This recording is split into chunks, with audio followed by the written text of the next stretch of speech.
Hi hello ನಮಸ್ಕಾರ. ಎಲ್ಲರೂ ಹೇಗಿದ್ದೀರಾ? ಎಲ್ಲರೂ ತುಂಬ ಚೆನ್ನಾಗಿದ್ದೀರಾ ಅಂತ ಅಂದ್ಕೊಂಡಿದ್ದೀನಿ. ನಾನು ನಿಮ್ಮ ಪ್ರೀತಿಯ ಕೀರ್ತಿ ಸಿದ್ದು ವಿಡಿಯೋಯಿಂದ ಮಾತಾಡ್ತಾ ಇದ್ದೀನಿ. ಇವತ್ತು ನಾನು ಮನೆಯಲ್ಲೇ ಹೆಲ್ತಿಯಾಗಿ ಹಾಲಿಗೆ ಪೌಡ್ರನ್ನ ಯಾವ ಥರ ಮಾಡ್ಕೊಳ್ಳೋದು ಅಂತ ತೋರಿಸ್ಕೊಡ್ತೀನಿ ನಾನು.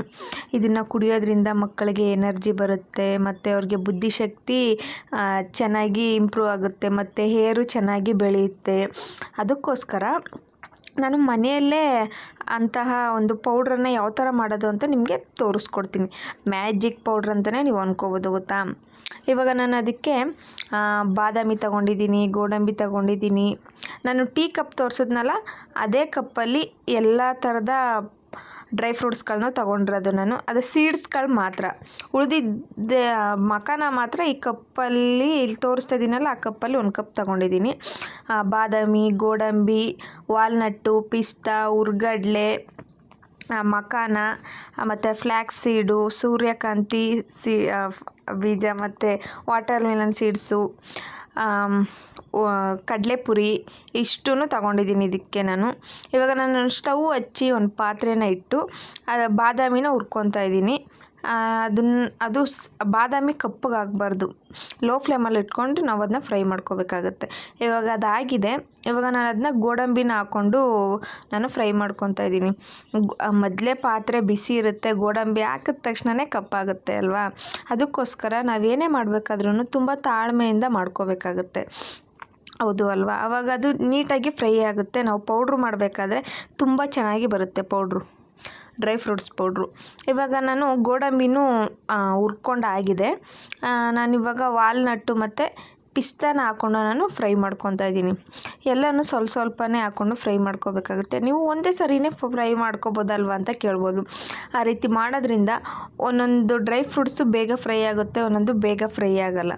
ಅದಕ್ಕೋಸ್ಕರ ನಾನು ಸಪ್ರೇಟ್ ಫ್ರೈ ಮಾಡ್ಕೊತಾ ಇದ್ದೀನಿ. ಇದು ಗೋಡಂಬಿ, ಬಾದಾಮಿ, ವಾಲ್ನಟ್ ಇಷ್ಟನ್ನು ಮಾತ್ರ ಈ ರೀತಿ ಮಾಡ್ತಾ ಇರೋದು. ಫ್ಲ್ಯಾಕ್ಸ್ ಸೀಡು, ಪಂಪ್ಕಿನ್ ಸೀಡು ಇವನ್ನೆಲ್ಲ ನಾನು ಒಂದೇ ಸರಿ ಹಾಕ್ಕೊಂಡು ಫ್ರೈ ಮಾಡ್ತೀನಿ. ಇವಾಗ ವಾಲ್ನಟ್ಟು ಮತ್ತು ಪಿಸ್ತಾ ಎರಡು ಫ್ರೈ ಮಾಡ್ಕೊಂಡಿದ್ದಾಗಿದೆ. ನಾನು ಪಂಪ್ಕಿನ್ ಸೀಡು ಮತ್ತು ಸನ್ಫ್ಲವರ್ ಸೀಡು, ವಾಟರ್ ಮಿಲನ್ ಸೀಡ್ಸ್ ಇವು ಮೂರನ್ನು ಒಂದೇ ಸರಿ ಹಾಕ್ಕೊಂಡು ನಾನು ಫ್ರೈ ಮಾಡ್ಕೊತೀನಿ. ಇವು ಮೂರು ಒಂದೇ ಥರ ಟೈಮ್ ಹಿಡಿಯೋದ್ರಿಂದ ಒಂದೇ ಸರಿ ನಾನು ಹಾಕ್ಕೊಂಡು ಫ್ರೈ ಮಾಡ್ಕೊತಾ ಇದ್ದೀನಿ. ನೀವು ಇಲ್ಲ ನಾವು ಸಪ್ರೇಟ್ ಫ್ರೈ ಮಾಡ್ಕೋತೀವಿ ಅಂದ್ರೂ ನೀವು ಮಾಡ್ಕೋಬೋದು. ತುಂಬ ಅಂದರೆ ತುಂಬಾ ಒಳ್ಳೆಯದು ಮಕ್ಕಳಿಗೆ ಇದನ್ನು ಕೊಡೋದ್ರಿಂದ. ಮಕ್ಕಳು ಡ್ರೈ ಫ್ರೂಟ್ಸ್ನ ಗೋಡಂಬಿ, ಬಾದಾಮಿ ಕೊಟ್ಟರೆ ತಿನ್ಬೋದು. ಈ ರೀತಿ ಸೀಡ್ಸ್ ಎಲ್ಲ ಕೊಟ್ಟರೆ ತಿಂತಾರಾ? ನಿಜ ತಿನ್ನಲ್ಲ ಅವರು.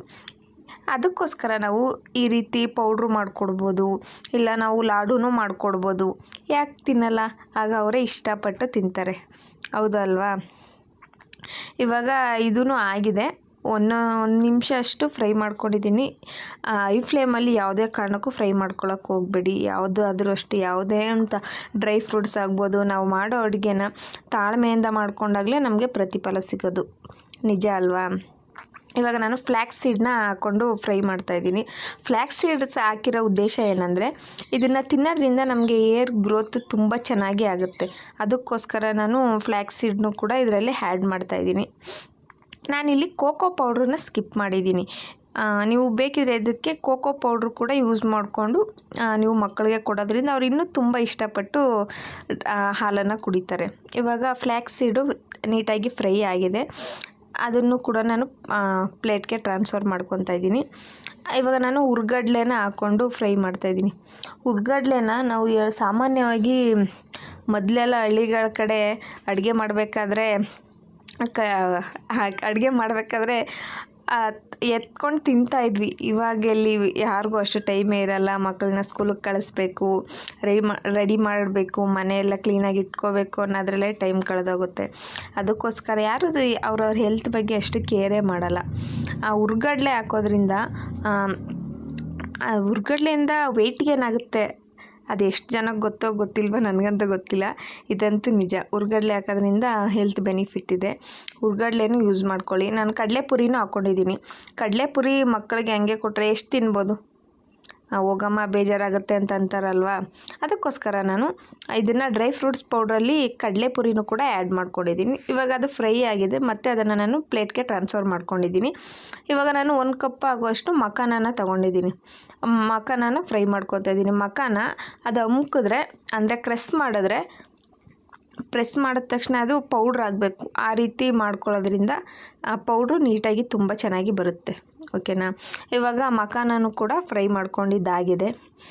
ಅದನ್ನು ಕೂಡ ನಾನು ಪ್ಲೇಟ್ಗೆ ಟ್ರಾನ್ಸ್ಫರ್ ಮಾಡ್ಕೊತಾ ಇದ್ದೀನಿ. ಇವಾಗ ನಾವು ಡ್ರೈ ಫ್ರೂಟ್ಸ್ ಪೌಡ್ರ್ ಮಾಡಬೇಕಂದ್ರೆ ನಾವು ಹುರ್ಕೊಂಡಿರ್ತಕ್ಕಂಥ ಎಲ್ಲ ಸಾಮಗ್ರಿಗಳನ್ನು ತಣ್ಣಗಾಗಬೇಕು. ಆವಾಗ ಫ್ರೈ ಮಾಡಿದ್ರೇ ಅದು ನೀಟಾಗಿ ಬರುತ್ತೆ ಪೌಡ್ರು. ಇಲ್ಲಾಂದರೆ ಅಷ್ಟು ಪರ್ಫೆಕ್ಟಾಗಿ ಬರಲ್ಲ. ಓಕೆ, ಅದು ನೀಟಾಗಿ ತಣ್ಣಗಾದಮೇಲೆ ನೀವು ಫ್ರೈ ಮಾಡ್ಕೊಳ್ಳಿ. ನೀವು ಇಲ್ಲಿ ಕಲ್ಲು ಸಕ್ಕರೆನ ಬಳಸ್ತಾ ಇದ್ದೀನಿ ನಾನು. ಇದನ್ನು ಕೊನೆಯಲ್ಲಿ ಹಾಕ್ಕೊಂಡು ನಾನು ಪೌಡ್ರ್ ಮಾಡ್ಕೊತೀನಿ. ಮೊದಲೇ ಅದನ್ನ ಚೆಚ್ಚಿಟ್ಕೊಂಡು ಆಮೇಲೆ ನಾನು ಮಿಕ್ಸಿ ಜಾರ್ಗೆ ಹಾಕ್ತೀನಿ. ತುಂಬ ಚೆನ್ನಾಗಿ ಬರುತ್ತೆ ಪೌಡ್ರು. ಯಾರೆಲ್ಲ ಹೊಸ್ದಾಗಿ ನನ್ನ ಚಾನಲ್ ನೋಡ್ತಾ ಇದ್ದೀರಾ, ಪ್ಲೀಸ್ ಲೈಕ್ ಮಾಡಿ, ಶೇರ್ ಮಾಡಿ, ಕಮೆಂಟ್ ಮಾಡಿ, ಸಬ್ಸ್ಕ್ರೈಬ್ ಮಾಡ್ಕೊಂಡು ನೋಡಿ.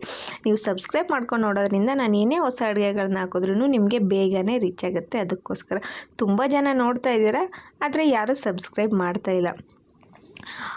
ಪ್ಲೀಸ್ ಸಬ್ಸ್ಕ್ರೈಬ್ ಮಾಡ್ಕೊಂಡು ನೋಡಿ. ಫೈನಲಿ ಡ್ರೈ ಫ್ರೂಟ್ಸ್ ಪೌಡ್ರು ರೆಡಿಯಾಗಿದೆ ನೋಡಿ. ಇದನ್ನು ನಾನು ಮಿನಿಮಮ್ ಅಂದರೂ 1 ತಿಂಗಳ ತನಕ ನಾನು ಇದನ್ನ ಸ್ಟೋರ್ ಮಾಡಿಕೊಂಡು ಯೂಸ್ ಮಾಡ್ಕೋಬೋದು. ಇದು ಮಕ್ಕಳಿಗೋಸ್ಕರನೇ ಅಂತಲ್ಲ, ಇದನ್ನ ದೊಡ್ಡವರು ಕೂಡ ಯೂಸ್ ಮಾಡ್ಕೋಬೋದು. ದೊಡ್ಡವ್ರಿಗೂ ತುಂಬಾ ಹೆಲ್ತ್ ಬೆನಿಫಿಟ್ ಇದೆ ಇದರಿಂದ. ನೋಡಿ, finally dry fruits powder ready. ಯಾವುದೇ ಹಾರ್ಲಿಕ್ಸು ಬೂಸ್ಟ್ಗಿಂತ ತುಂಬ ಹೈ ಲೆವೆಲಲ್ಲೇ ಇದನ್ನು ನಾವು ಕಾಣಬೇಕಾಗುತ್ತೆ.